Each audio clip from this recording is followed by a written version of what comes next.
फिर परमात्मा ने सृष्टि रचना सुनानी शुरू की। अब काल फिर भी अंदर घुसा रहता है। धर्मदास जी ने कहा महाराज जी एक बात करूं, अकर भाई प्रश्न करूं, एक करो। आप कहते हो कि राम और कृष्ण यानी विष्णु जी कुछ नहीं कर सकते। ये भगवान एक बार मोर ध्वज राजा का पुत्र ताम्रध्वज आरे से चरवा के श्री कृष्ण जी ने और जीवित कर दिया था भगवान। बता हम कैसे माने उनमें शक्ति नहीं है। परमात्मा ने कहा मैंने ये नहीं कहा कि इनमें शक्ति नहीं है, पर ये आपको मोक्ष नहीं दे सकते, आपके प्रारब्ध के कर्मों का नाश नहीं कर सकते, आपके आने वाले जो कर्म में कष्ट लिखे हैं, मृत्यु है, उसको टाल नहीं सकते। ये परमात्मा ने कहा कि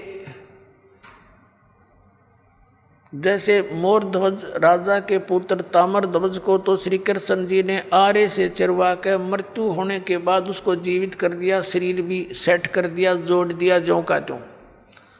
इतनी पावर तो है इनमें। लेकिन इनका सगा भांजा अभिमन्यु प्रथम दिन युद्ध में मारा गया था, चक्रव्यूह में। सुभद्रा श्री कृष्ण जी की बहन थी, अर्जुन का ब्याही थी, और प्रथम दिन ही अभिमन्यु मर गया था।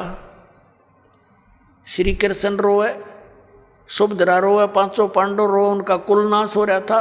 तब तेरे श्री कृष्ण जी ने जीवित क्यों ना करा वो अभिमन्यु।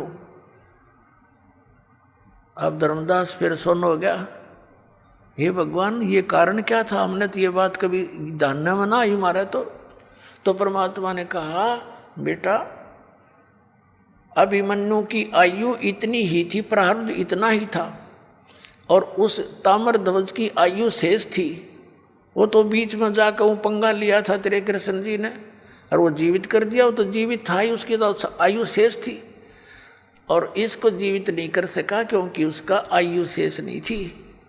इसलिए ये आपके प्रारब्ध में आपके कर्म के कष्ट को अवॉइड नहीं कर सकते, खत्म नहीं कर सकते। अब कहने का भाव ये है कि परमात्मा ने फिर सृष्टि रचना सुनाई है। धर्मदास जी फिर थोड़ा सा कच्चा बोल गया, कहने लगे महाराज जी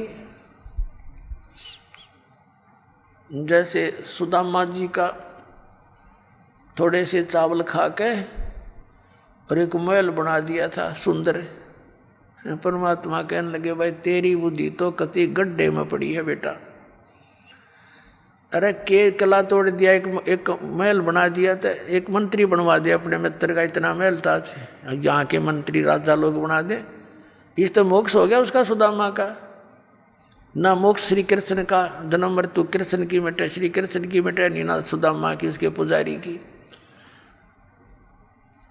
तो पुण्यात्मा धर्मदास जी कुछ कहने लगे महाराज जी आप तो हमारे देवताओं के पीछे पड़ लिए। परमात्मा बोला भाई बाढ़ में जा। मैं उसी टाइम अंतर ध्यान हो गए परमात्मा, और वो लगा रोन बुरी तरह, अरे भगवान गलती होगी, हमारे साथ तो ऐसी बनी हुई है, काल ने इतने रंग दिए, हम कति खराब कर दिए अंदर ते। अब रो रहा है, देख रहा है ऊपर और नीचे, ये भगवान कहाँ गए। अब उसके बाद बरसाने में जाते हैं, ये मथुरा से फिर बरसाने में जाते हैं। बरसाने में ना जाते नहीं होगा, मथुरा गया हुआ यात्रा पूरी नहीं। बरसाने में किस लिए जाते हैं कि राधा बरसाने की लड़की थी और श्री कृष्ण से मिलने आया करती थी। तो उस समय के लोग तो उसको गुंडी बुंडी कहा करते कि गैर पुरुष से मिलने जाती है, या पूरा गांव विरोध करा करता, लेकिन वो नहीं मानी फिर भी। तो अब उस वहाँ जाके क्या कहते हैं, राधे राधे श्याम मिला दे, राधे राधे श्याम मिला दे। देख किसे डले डुआ रखे, वहाँ ना राधे और ना श्याम, उड़ा टेलीफोन मिलाओ जाके। अब ये अकल मार रखी हमारी। अपने आत्माओं धर्मदास जी वापस चल पड़ा अपने घर को कि ईब तो वो महाराज जी कतई नहीं मिल रहे, बिल्कुल नहीं मिले। मैंने तो नालायक आदमी हो, देख कैसे गलती कर दी और दूसरी बार कर दी। घर की तरफ चल पड़ा रोता हुआ। अब परमात्मा गरीबदास साहिब जी ने अपनी वाणी में कहा है, तावा रोवत धर्मनि नागर, कहाँ गए मेरे सुख के सागर। कल्प करे और मन में रोवे, दसों दिशा को वो मगजो है। दसों दिशा को ऊपर न देखे, कदे ऊपर न उड़ गए हों, साइड में हो, इधर हो, पीछे हो, कदे नीचे खड़े हो कहीं। कहते हैं कल्प करे और मन में रोवे, दसों दिशा को वो मगजो है। अधिक वियोग हुआ हमसे ती, जैसे निर्धन की लुट जा खेती। बेग मिलो कर हूँ अपघाता, मैं ना जीऊँ सुनो विधाता। अब रो रहा है, जो कहे मालिक जल्दी दर्शन दे दो, हे विधाता अब मैं जीऊँ नहीं गा आपके वियोग में। ऐसा ज्ञान अचंभ सुनाया, ओए होए, ऐसा अचंभित करने वाला ज्ञान आपने मुझे सुनाया।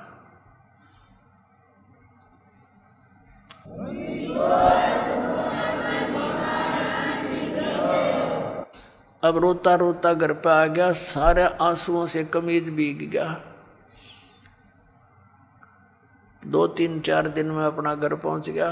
उसकी पत्नी ने देखा कि भगत जी ने तो 1 महीने माना था, 2 महीने की यात्रा थी इसकी, 2-3 महीने की, तो सब तीर्थों पे जाना था, वापस कैसे आगे रो बुरी तरह रहे। तब आमनी देवी नाम था उस धर्मदास जी की धर्मपत्नी का। उसने कहा कि क्या हो गया भगत जी, कैसे वापस आ गए। वो सुन नहीं रहा था, वो उसकी बात का उत्तर नहीं दे पा रहा था, वो रोई सी बुरी तरह रहा था। उस इतना अंदर से कलेजा भर भर के आ रहा था, उसका बोल नहीं निकल रहा था। और अपने घर के बीच में जाकर कमरे में और जमीन पर गिर के बहुत बुरी तरह रो रहा था, जैसे किसी का कोई स्वजन मर जाता है। अब आमनी भी रोने लगी बैठ के, क्या घटना घटेगी भगत के साथ। तो उसने सोचा अपनी सोच से, क्योंकि धर्मदास जी था खुले हाथ का, आमनी देवी थी थोड़ी सी कंजूस टाइप की।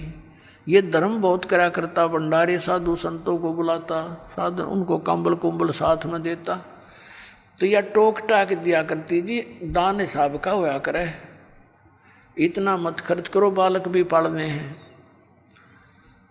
तो इसने नो सोचा आमनी देवी ने कि मैं भगत जी को टोक टाक दिया करती, और इसका लगता है किसी ने रास्ते का जो पैसा था लेके गया था, यो धन यात्रा खर्च, वो निकाल लिया। अरे इसका काम अधूरा रह गया धर्म का। और ये इसलिए रो रहा है कि अब ये नो सोच रहा होगा कि मैं पैसे मांगूंगा और या फिर ना नुकर करेगी। और ऐसा किया हुआ धर्म फिर व्यर्थ होता है।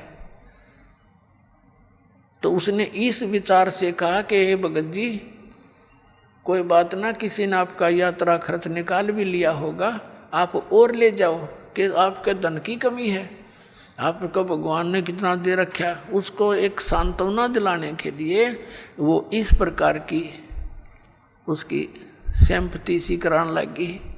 काफ़ी देर रोता रोता जब मन थोड़ा सा ठीक बोलने के हिसाब में हुआ, तब कहने लगा, आमनी देवी, यदि मेरा वो धन निकल जाता तो कोई बड़ी बात नहीं थी, वो और ले जाता मैं, लेकिन मेरा ऐसा धन गया, वो मुझे अब मिले नहीं और मैं जीऊँ नहीं। तो वो कहने लगी, ऐसा कौन सा धन था। तो उसने रोते रोते सारी कथा सुना दी, जो मालिक ने सुनाई थी। आमनी इस बात में बहुत तेज माइंड की समझदार बेटी बहन थी। उसने कहा, हमने रामकृष्ण जी कभी मिले, या शंकर भगवान मिले हों, और चलो मिल भी जाते जब उनकी सतिथि सारी स्पष्ट होगी। आप तो बिजनेसमैन थे, ये सौदा चूक कैसे गए? आप तो व्यापारी आदमी हो, हमने के रिश्तेदारी थी रामकृष्ण के साथ। जब हमने सही मार्ग मिल गया तो हमने ये आपने ग्रहण क्यों ना किया? या गलती कैसे खाई? तो वो कहता है कि जीवन में पहली बार हानि का सौदा हुआ मेरे से, आज तक हानि नहीं हुई थी, और ऐसी हानि होगी आमनी, अब यह पूर्ति नहीं हो सकती। मैं घना नीच हूँ, दूसरी बार मैंने ऐसी गलती कर दी, एक बार की तो चल जाती। तो रामनी भी कहने लगी कोई बात ना, हिम्मत सी करो। तो 6 महीने बीत गए ऐसे, रोज आना, कोई काम नहीं करे, रोटी एक मुश्किल से खावे और गली में बैठ जावे, नो देखे ऐसा आवे कोई साधु। अब जैसे कोई साधु भक्त दिखाई दे उसके निकट जावे, शायद आ गया हो। जैसे बेलनी ने श्री राम की इंतजार की थी कि दूर तक कोई भी आता दिखा करता, भाग लेती थी, श्री राम आ गए, श्री राम आ गए। ठीक यही दशा धर्मदास जी की हो रही थी।